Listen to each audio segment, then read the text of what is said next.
Parce que le monde d'après sera surtout le monde avec, Marlène Schiappa vous présente le premier podcast gouvernemental mettant en avant les acteurs de l'économie sociale et solidaire et de la vie associative. Bonne écoute.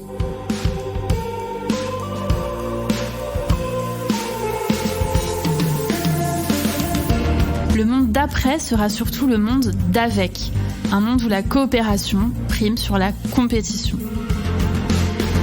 Aujourd'hui, avec nous, Claude Alfandéry. Résistant, énarque, banquier, économiste, chantre de l'économie sociale et solidaire depuis plus de 30 ans.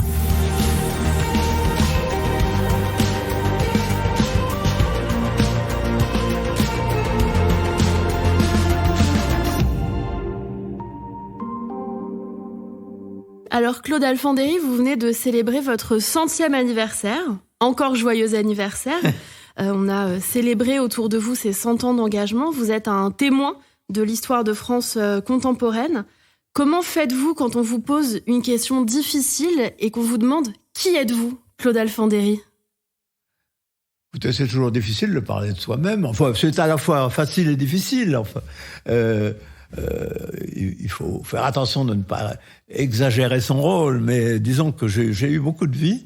Mais c'est dès l'enfance que j'aime raconter ça, parce que j'avais un grand-père qui était député-maire de Chaumont, en Haute-Marne, qui est une petite ville. Et donc, quand j'avais 13-14 ans, que je commençais à m'éveiller aux choses de ce monde, j'allais le voir en vacances. J'ai même été pendant les vacances de la campagne du Front Populaire. Il était radical socialiste, donc j'ai suivi ça dans des villages qui étaient beaucoup plus pauvres que maintenant, c'était la Champagne-Pouilleuse. Donc il y avait beaucoup de fumier dans les rues, c'était bon. Mais lui, il allait à la mairie tous les matins et à 11h pour signer toute une série de choses, et il me disait de venir le chercher à midi pour rentrer à la maison. Et quand on rentrait à la maison, c'était à 500 mètres de là, mais il y avait 3 cafés, et on s'arrêtait dans les 3 cafés. Et dans les 3 cafés, j'entendais tout ce qui se passait dans la ville. C'était à la fois leurs doléances et leurs espérances. Moi, ça me rappelait les cahiers de doléances de la Révolution et les cahiers d'espérance. Et j'ai commencé à apprendre que les gens, ils avaient des soucis, des espoirs et beaucoup d'idées. Et ça, mon père notait ça, il en tenait compte, etc. Bon, alors, j'ai eu et j'ai retrouvé ça dans les maquis. Pour moi, les maquis, si vous permettez, je peux peut-être vous dire deux mots sur ce moment de l'histoire. Moi, je pense que c'est un moment qui a été très important et qui montre que les grands malheurs, les grands périls, comme l'effondrement de notre pays, la défaite, la répression, le fascisme, tout ça, au début, ça laisse un peu sidéré. Moi, je connais ça au début, une sorte de sidération. Puis ça reprend. On commence à résister, mais la résistance, elle est faible, elle est dispersée. C'est des petits journaux, c'est des petites actions sympathiques, c'est des petites manifestations, mais qui vont pas loin. Ça n'a pas d'impact politique. Et qu'est-ce qui s'est passé qui a fait cet impact? D'abord, le fait que le général de Gaulle, il s'est trouvé un peu en délicatesse vis-à-vis de Roosevelt et de Churchill, au moment où en Afrique du Nord, ils ont nommé Giraud et pas lui. Et donc, il s'est rendu compte qu'il fallait que la résistance, qu'il soit l'homme de la résistance, et donc que cette résistance s'unissent autour de lui. Ce qui n'était pas le cas. Tout le monde était gaulliste, mais on ne savait pas ce que c'était de Gaulle. Au fond, c'était la radio de Londres, c'était tout. Oui. Et donc, il a envoyé Jean Moulin, il a dit, il faut que vous fassiez dans chaque département et même dans chaque canton, un comité local avec tout le monde. Il y avait les communistes qui étaient de leur côté, mais les gaullistes, ou ceux qui se disaient gaullistes, il y avait 10 réseaux différents qui se disputaient entre eux, etc. Et donc, on m'a chargé de le faire dans la Drôme. C'était vous étiez Jean Moulin, très jeune à l'époque. Vous aviez 17 ans, après vous avez 20 ans quand j'avais vous 18 ans, engagez. là. Oui. Et donc, j'allais en avoir 19. Et donc, Jean Moulin m'a dit, il faut que... c'était en avril 43. La guerre commençait à changer de tournure. Hein. Mais il faut qu'avant l'hiver, il y ait un comité de libération de la Drôme avec tout le monde. Et ce qui m'a aidé pour le faire, même dans la Drôme, mais c'est vrai de partout, c'est le service du travail obligatoire. Ah oui ? Pourquoi ? Parce que les Allemands ont dit que tous les actifs français devaient aller travailler en Allemagne. Alors, c'était plus quelques milliers de résistants, c'était quelques dizaines ou centaines de milliers de gens qui n'étaient pas fatalement des résistants, mais qui voulaient pas aller travailler en Allemagne, être des esclaves de l'Allemagne. C'était ça leur point d'accord de base. Et donc, il fallait qu'ils se cachent. D'accord. Et donc, il fallait qu'ils aillent dans les maquis. Donc, le travail qu'on a eu à faire en 43, c'est de constituer ces maquis, de les organiser, de les sécuriser, de les ravitailler et d'instruire les gens, parce que finalement, les gens qui viennent, c'était des travailleurs qui n'avaient fait que travailler. Alors, agriculteurs, beaucoup, salariés de l'industrie, et étudiants aussi, mais tous, c'était des travailleurs. Ils arrivaient... Il n'y avait pas des coups de main tous les jours, ils n'étaient pas assez armés, donc c'est une chose que les gens ne savent pas très bien. On s'embêtait dans les maquis. Ah oui. Et pourtant, on dit que c'était une école un peu de la solidarité, de la citoyenneté. Mais c'est ça qu'il fallait faire. Pour qu'ils ne s'embêtent pas, il fallait leur apprendre ça s'apprend, la solidarité. Même apprendre à discuter. Oui. Discuter sans se taper sur la gueule. C'est vrai. c'est pas toujours évident. Facile. Et discuter sans avoir un verre de vin, etc. Bon. Oui. Et puis, discuter aussi avec les agriculteurs qui les ont beaucoup aidés, mais c'est un peu comme les immigrés, ils les aidaient énormément, mais quand c'était des milliers de gens dans les maquis, ça devenait très difficile. Alors ils voulaient bien les aider surtout, mais par exemple, ils voulaient pas leur donner leurs truffes. Ah oui.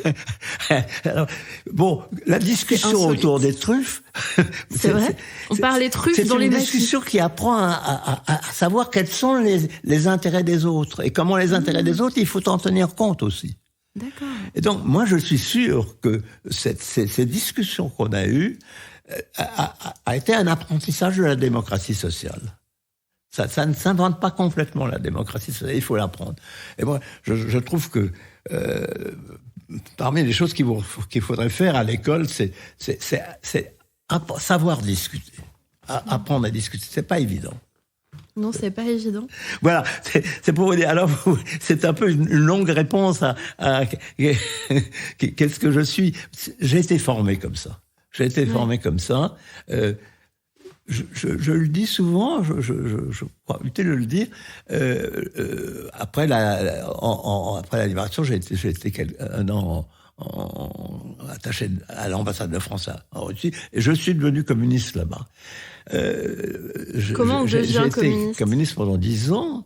Et j'ai quitté ce parti parce qu'il voulait me forcer à écrire des trucs tout à fait absurde sur la paupérisation absolue de la classe ouvrière, alors qu'il y avait une paupérisation relative évidente, mais bon, et que je ne pouvais... Bon, mais donc je suis parti et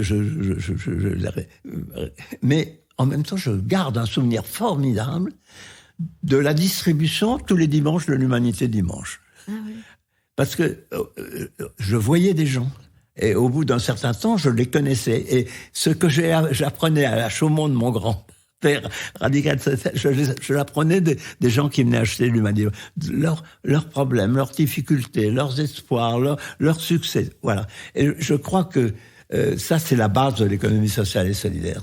C'est savoir quels sont les besoins des gens et comment on peut les combler.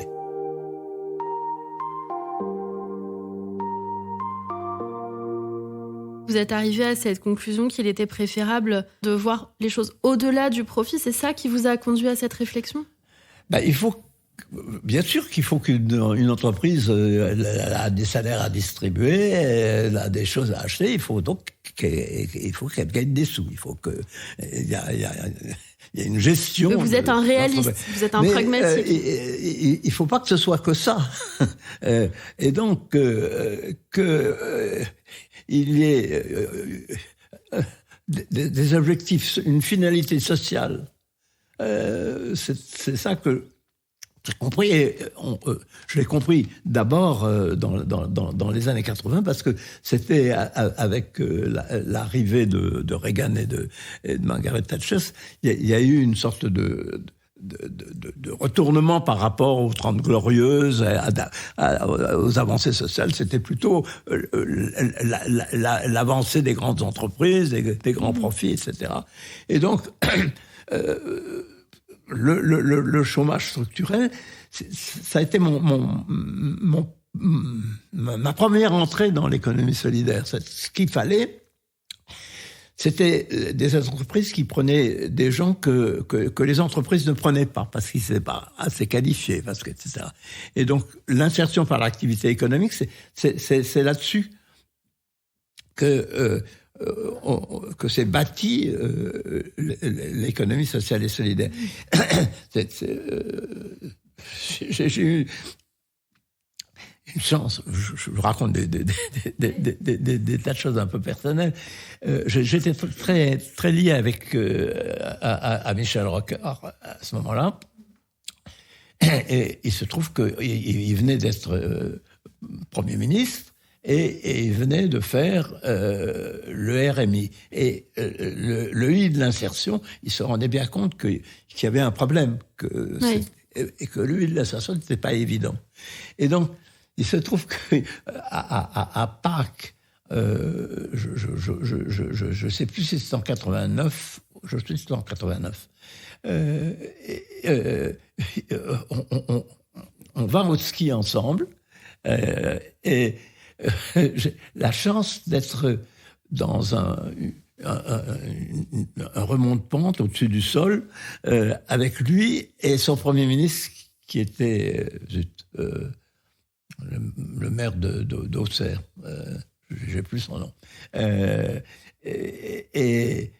Et pendant 25 minutes qu'on a été seuls, je lui ai raconté les premières entreprises que je connaissais, les premières entreprises d'insertion. C'était de gens qui avaient pris des gens pour les faire travailler et leur apprendre un métier.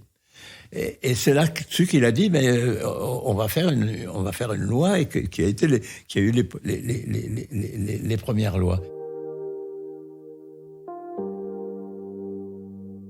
Vous dites souvent que vous n'êtes pas contre l'économie de marché, mais qu'en fait, vous voulez que chacun puisse y trouver sa place. Ces entreprises qu'on crée, elles étaient dans l'économie de marché. Oui, parce c'est ça. On peut pas faire... Être hors du monde. Alors, que ceci nous conduise à faire évoluer les modes de production. Parce que il y avait le problème du chômage, il y avait le problème des injustices sociales, et puis en même temps il y avait ce problème qu'on connaissait pas encore tellement, mais qui est devenu un problème massif, c'est celui de l'environnement. Oui. Donc tout ça.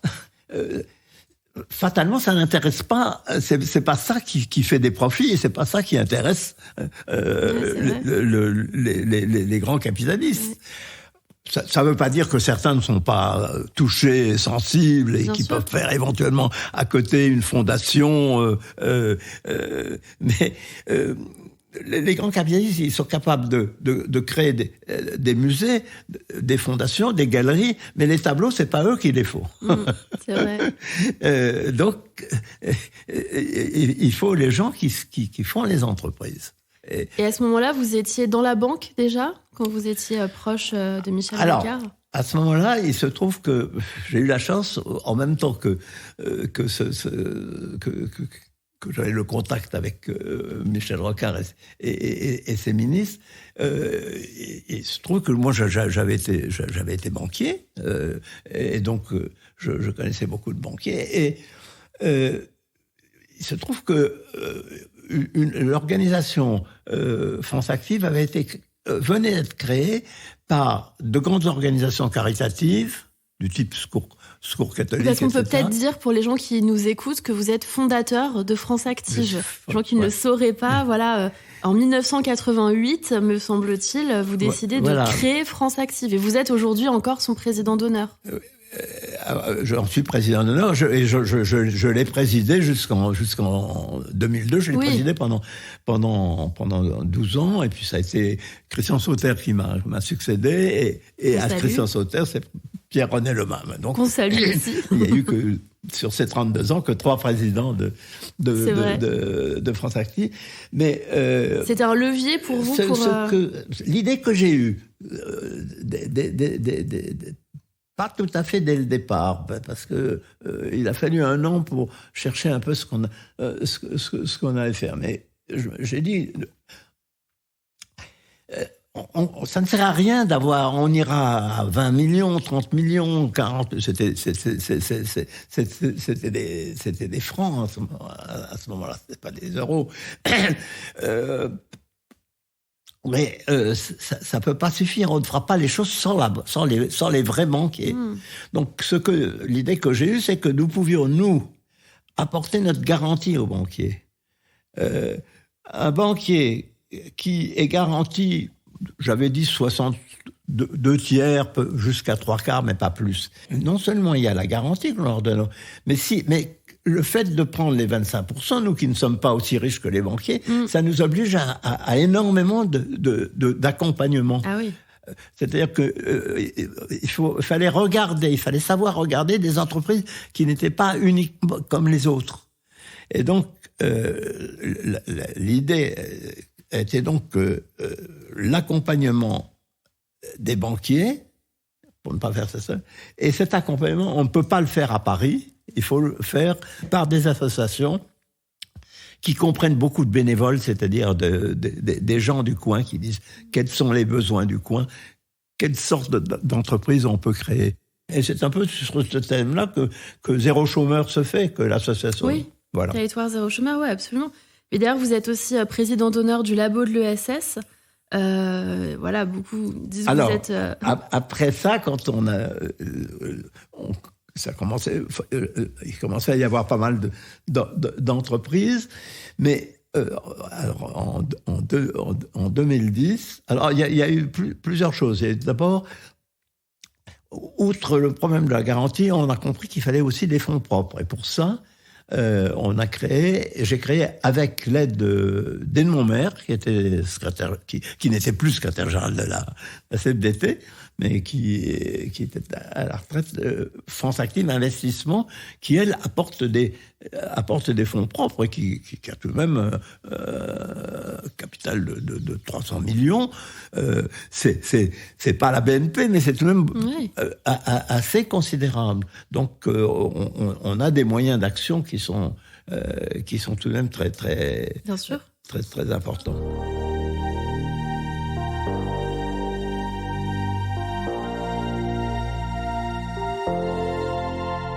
Sur l'économie sociale et solidaire en tant que telle, est-ce que vous avez l'impression que c'est aujourd'hui une forme d'économie qui fait consensus, ou au contraire qu'elle dérange, ou je vais aller un petit peu plus loin et nuancer mon propos, moi j'ai l'impression que parfois on tolère l'économie sociale et solidaire dans le champ de l'économie de droit commun, si elle n'essaye pas d'essaimer et d'influer le reste de l'économie traditionnelle. Quelle est votre vision par rapport à ça? Quelle est votre analyse?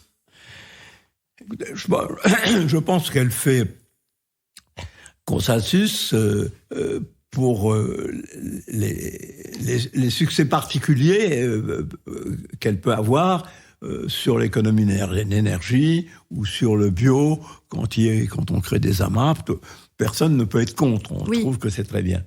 Mais ce qui ne fait pas encore consensus, y compris même au sein de l'économie sociale et solidaire, c'est que il faut tendre à créer un système, faire système, que les problèmes de l'alimentation ne sont pas étrangers aux problèmes de la santé, qui ne sont pas étrangers aux problèmes des économies d'énergie, que on est dans une économie complexe et que certes, il faut être très, très bon sur sa spécialité, mais il faut savoir l'élargir.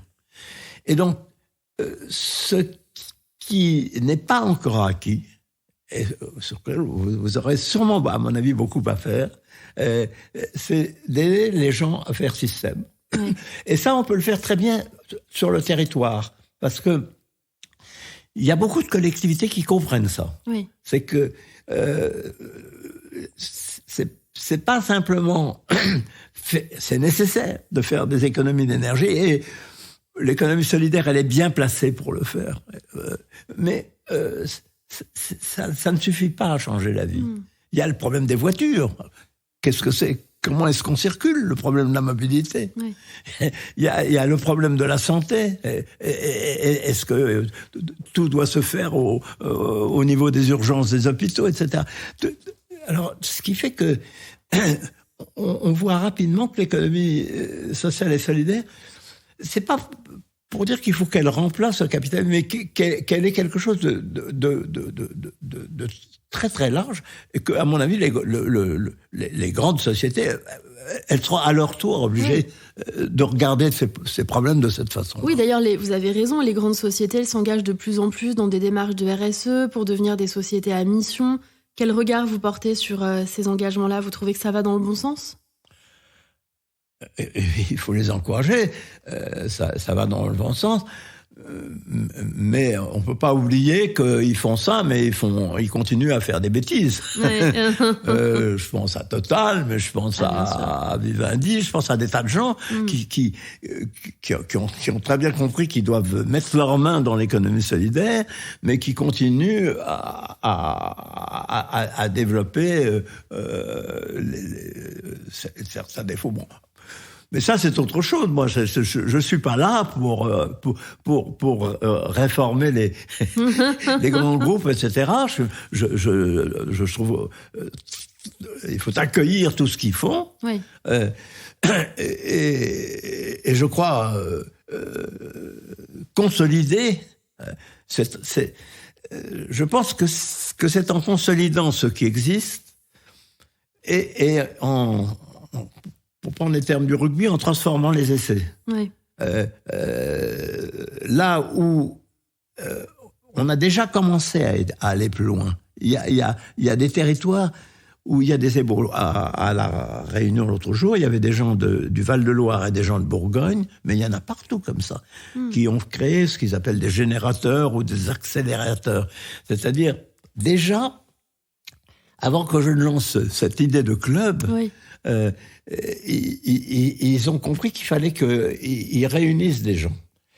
Alors, mon sentiment, c'est que il faut non seulement qu'ils se réunissent entre eux, ceux qui commencent à faire, quand ils sont sur le même territoire, ou même s'ils ne sont pas sur le même territoire, entre les gens qui sont dans la filière bois, ou dans la filière textile, ou dans la filière agricole, enfin bon, entre eux, mais qu'ils aillent voir d'autres gens. Il y a énormément de choses qui sont déjà très intéressantes.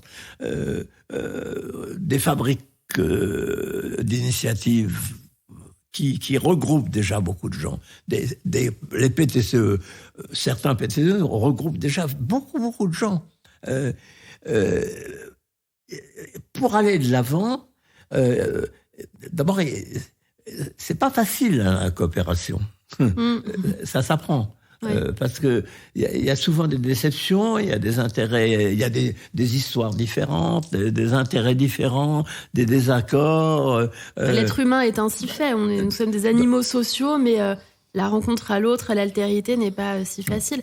Et d'ailleurs, votre idée de club, vous l'avez développée dans une tribune que vous avez publiée dans l'Obs. Votre volonté, c'est vraiment un peu...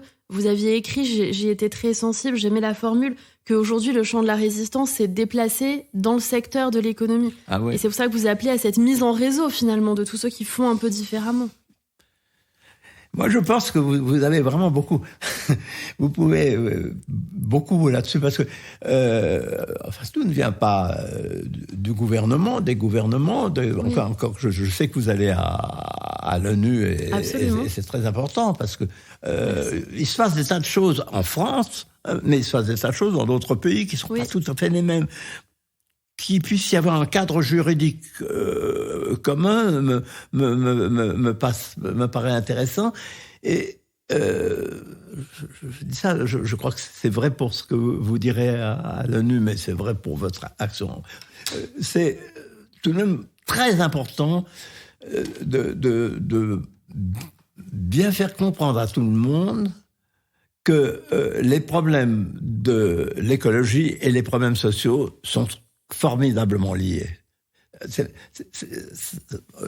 Vous et moi, ça paraît une évidence, mais c'est pas évident pour tout le monde. Non, ça l'est pas pour tout le monde. Non. Et je crois, alors en particulier au niveau des territoires, c'est quelque chose de très très important. Et je crois que il me semble que si vous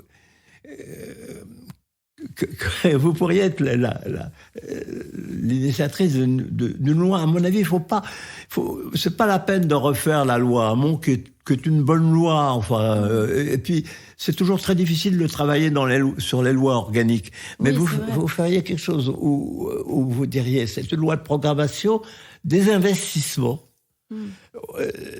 On va faire des tas d'investissements pour sortir de la crise et pour sortir du carbone. Et vous avez raison. Bon. C'est ce qu'on fait un peu avec France 2030, le secrétariat général à l'investissement que le président Emmanuel Macron a lancé pour justement travailler aussi sur l'innovation sociale, pas que sur l'innovation technologique. Voilà. Et je trouve que, franchement, alors c'est vrai que pour ces investissements, les grands groupes ce sont très importants, mais beaucoup de choses se fera à travers l'économie sociale et solidaire. Et ça, je crois que le fait d'avoir un ministre chargé de l'économie sociale et solidaire, c'est de constamment dire ces investissements, il faut qu'ils puissent aussi arriver là, et ils n'arriveront pas là si on n'a pas les moyens de bien accompagner les projets qui sont en cours. Depuis 4 mois, je suis donc chargée de la question de l'économie sociale et solidaire. Je trouve que c'est un secteur qui est très bien organisé, mais j'observe aussi, en tant que féministe, que c'est un secteur dans lequel il n'y a pas beaucoup de femmes à la tête des organisations représentatives de l'ESS. C'est un secteur très féminisé dans les créatrices d'entreprises, mais quand on prend les grandes structures, que ce soit ESS France, même France Active, le labo de l'ESS... toutes les grandes structures, c'est vrai que le labo, et on les aime beaucoup, on les salue, mais alors souvent le président, parce que mon successeur au labo LSA, que j'adore, hein, que vous connaissez, bien sûr, qu'on salue. Sibylle, c'est un homme, mais la directrice est une femme. Ça a toujours été des femmes, et c'est tout de même, elle est très importante. Mais par exemple, la France Active, je dirais que ça a été long, mais maintenant à peu près peut-être pas 50%, mais 40% des présidentes d'associations territoriales sont des femmes. Bon, ça progresse alors. Non, il y a une montée, mais vous avez raison. Il faut y veiller. Il faut y veiller. Non, c'est vraiment. Alors moi, je peux vous dire que dans la résistance, je me suis battu. C'était pas un problème dont on parle. D'abord, il n'y avait pas encore le vote des femmes en France. C'est vrai. C'était long. Et je me suis battu pour qu'il y ait une femme au comité, dans ce fameux comité de libération, une directrice d'école, mais ils n'en voulaient pas. C'est vrai. Alors qu'est-ce qu'ils vous disaient? Qu'elle n'était pas légitime? Et dans les maquis, il faut bien dire que il n'y avait pas de femmes. Hein. Oui. Mais là où il y avait énormément de femmes, enfin, c'était presque toujours des femmes, c'était les agents de liaison. Ah oui, c'est vrai. Celles qui passaient le courrier, les messages. Et d'ailleurs, on prenait des agents de liaison flammes parce qu'on se disait, elles sont moins suspectes. Voilà. Bon. C'est fou qu'elles ont été arrêtées et déportées. Parce que, en particulier à Lyon, la Gestapo avait mis des souricières partout. Et à chaque rendez-vous, il y avait une souricière. Et donc, le nombre de jeunes femmes qui ont été arrêtées, c'était prodigieux. Donc, il n'y avait pas beaucoup de femmes, mais là où elles étaient, elles ont été très, très, très Au mal. Parti communiste, il y avait Daniel Casanova, René Pagès, toutes ces grandes figures. Alors, il y avait des grandes figures. Voilà, exactement.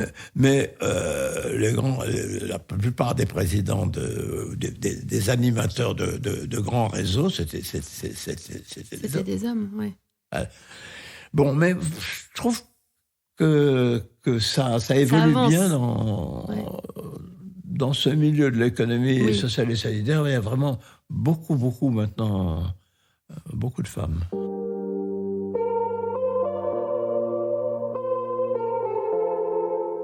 Alors Claude Alphandéry, si aujourd'hui, alors je sais que vous voulez pas faire de politique, mais si vous étiez à ma place aujourd'hui et que vous deviez faire votre feuille de route, votre première priorité, qu'est-ce que ce serait ? Vous voulez dire une priorité politique ? Oui, une priorité ministérielle. Moi, je trouve que une première priorité, c'est... moi, je trouve que la convention qui avait été des 150, c'était vraiment une très très belle idée. Et en plus, ça a été, je trouve, aussi bien fait que possible du point de vue de la gouvernance. Parce que l'économie sociale et solidaire, c'est aussi un problème de gouvernance. C'est pas parfait partout, mais faire que à la fois les dirigeants, les salariés, mais aussi les fournisseurs, mais aussi les clients et leur mot à dire, c'est pas évident, c'est compliqué à gérer. Il y a des méthodes qu'il faut un peu apprendre. Oui. C'est en train de progresser, mais ça progresse. Je trouve que ça progresse pas très vite. Et moi, je trouve que c'est des choses qu'il faut accélérer. Et ça va avec le féminisme. Oui, c'est vrai. Ce sont les grandes transitions. Elles sont liées. Voilà. Bien sûr. Alors, une dernière question pour conclure notre entretien. Et je vous remercie encore infiniment d'avoir accepté de répondre à ce podcast. Pour l'avenir, de quoi rêvez-vous ? On se saisisse de cette immense difficulté, parce que franchement, c'est très compliqué d'en sortir de ce problème climatique. Et on va avoir les immigrés, mais c'est évident qu'on va avoir des immigrés climatiques. On est dans... Alors, comment faire parce que de ces situations terribles sortent le bon et pas le mauvais. Il sortira quelque chose. Il sortira, ça peut pas rester. On va pas continuer comme on continue. Donc, de temps en temps, le président parle de sobriété. Il a raison, mais qu'est-ce que c'est ? Qu'est-ce qu'on en fait ? C'est pas facile à traiter. Donc, mon espoir, mais ça je vivrai pas, mais dans les 20 ans qui viennent, comment est-ce qu'on sort de... On se rend compte à quel point tout est difficile. Quand le président va voir Joe Biden se mettre d'accord sur les mesures qu'ils prennent, qui ne sont pas mauvaises du point de vue de l'écologie, mais qui sont totalement scandaleuses pour les Européens, on a l'impression que c'est des problèmes quasiment insolubles. Comment sortir de la guerre d'Ukraine, comment sortir du Moyen-Orient, on voit, et cette Chine qui est en tout ça, ça peut faire peur, mais en même temps, ça donne le vertige. C'est évident qu'il faut en sortir. C'est vrai. Et que, moi, je pense qu'on en sortira. C'est un magnifique mot de la fin, en tout cas. Je vous remercie infiniment, Claude Alphandéry. J'étais très honorée de pouvoir vous poser ces quelques questions et que vous partagiez avec celles et ceux qui nous écoutent vos 100 ans d'engagement. Merci à vous. Merci à vous beaucoup.